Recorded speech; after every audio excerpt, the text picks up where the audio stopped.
ኦኬ አዶናይ እና ጭራሽ ኮሜንት ላይ ገብቼ ሳነበው እንትና ሴፉ ራሱ አዶናይ ጋር ይቅረብ ምናምን ሪሊ ሴፉ ማለት እኮ ባይ ዘ ወይ በአዶናይ እድሜ ነው የማወራቸው። ቲቪ መዝናኛ ላይ የነበረ በታሪኩ ነው ያነበብኩት። ኢቭን እንኳን እኛ ራሱ አልደረስንበትም።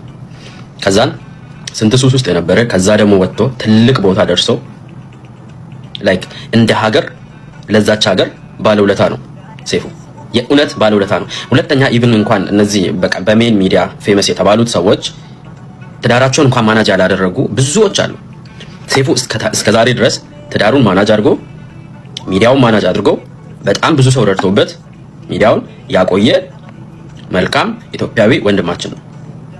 አዶናይ ደግሞ የካናዳ ላይፍ ባይ ዘ ዌይ አሜሪካና ካናዳ ኖርዝ አሜሪካ ላይ አንተ ሰነፍ ከሆንክ እንደ ኢትዮጵያ ራሱ አይደለም አንድ ቃል ልትውልበት የማትችለው ሀገር ነው።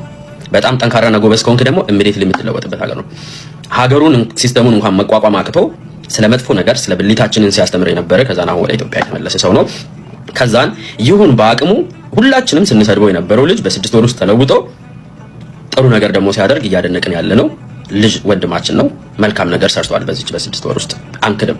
ሆኖም ግን ወስደን ከቴዲ ከሴፉ ጋራ ማወዳደር ግን እንደ ሀገር ውድቀት መዝቀጥም ጭምር ነው።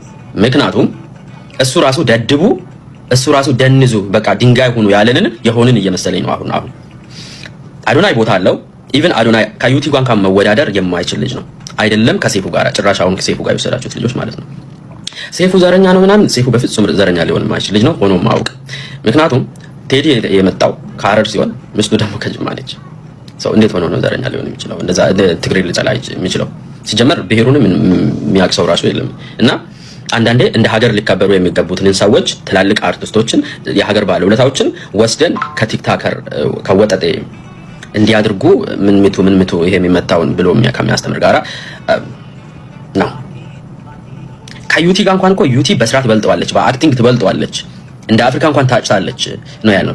እሱ የአመቱ በጎ ሰው የአመቱ ነው። ለዛው የ2 ዓመት ምናምን አይደለም የአመቱ ሊሆን ይችላል።